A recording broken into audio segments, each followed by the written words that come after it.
Hi, I'm Tom McCay. We're back with 3D Politics. We're going to move further into this topic of state funding. Yeah. Well, what I wanted to say, people see the right as just not wanting to pay taxes. And we don't care about all of these good things our government does so much better than we can, right? And they can spend their money better than we can. But no, here's the other point. In order to keep our taxes down, we got to cut spending. Oldham's correct on that, but there's more to the component there. That isn't even our result, our intended goal. Right.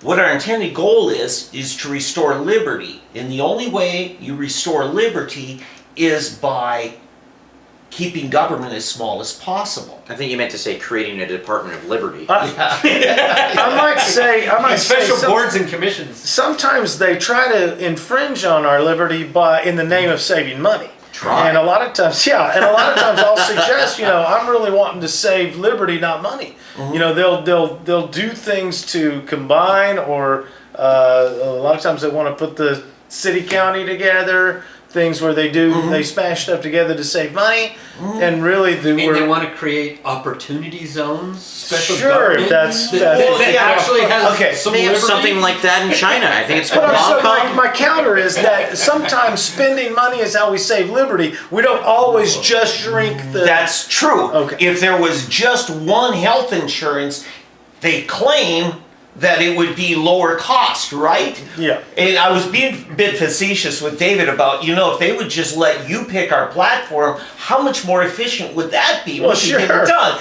right? All of these things that we call liberty mean respecting people and allowing people to have a part in the system. Affording liberty. Yes. Right. And, because we're run by bureaucrats, and as I always joke, are betters, right? Yeah. They are looking at making their job as easy as possible. They're not looking at maximizing your liberty or economic efficiency. They're looking at having less paperwork to do. They're looking at having better mechanisms by which to implement control. They really don't, and so that's really the issue. Yeah, well, and it's not so much that they're looking to have the bureaucrats have less to do. It's that the legislature is lazy. They don't put in the effort Everyone to make at every sure level of government. that nobody's rights are violated and so forth in everything that goes on. Go ahead. Some laws, like the silly law that says I have to have this card, this driver's license, it doesn't mean that I'm going to kill people if I don't have one. It doesn't mean that I'm going to smash up everything.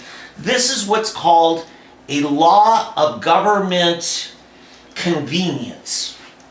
It's a law that says I have to go out and get these and have it with me at all times in case I'm ever stopped. I have to have it only to make it more convenient for the government to watch out and make sure I don't harm somebody.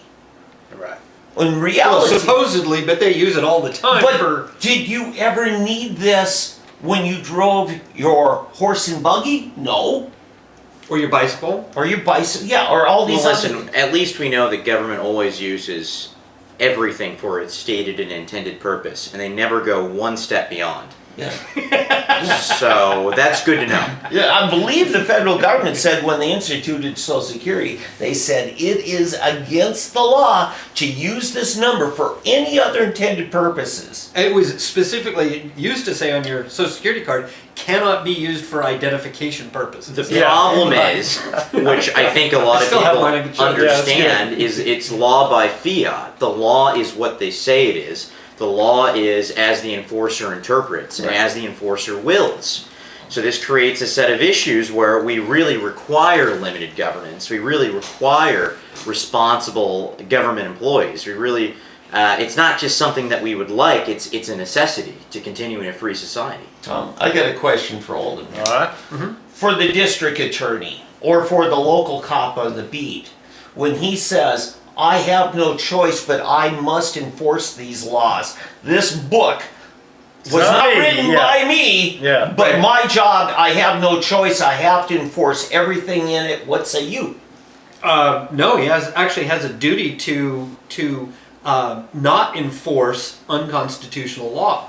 In fact, police officers should be taking an oath to the Constitution to uphold the Constitution, Wait, just don't? like everybody else. I don't believe so. I have looked up Tulsa's oath for sworn officers, and it refers back to upholding the statutes and the municipal code and obeying their superiors in the force.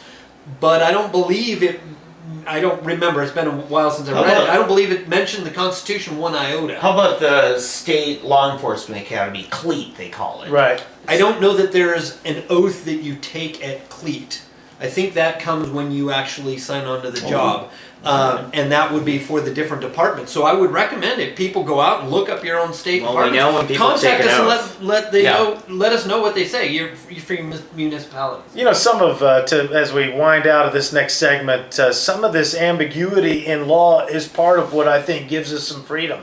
If it were lock, stock, and barrel and everybody knew what the rules were everywhere all the time, there'd be no wiggle room. Some of this vagary of not knowing exactly who's got what authority where at all times is part of what allows us to remain a little bit free. I'm Tom McCay with all three Davids right here on 3D Politics. We're going to be right back after this.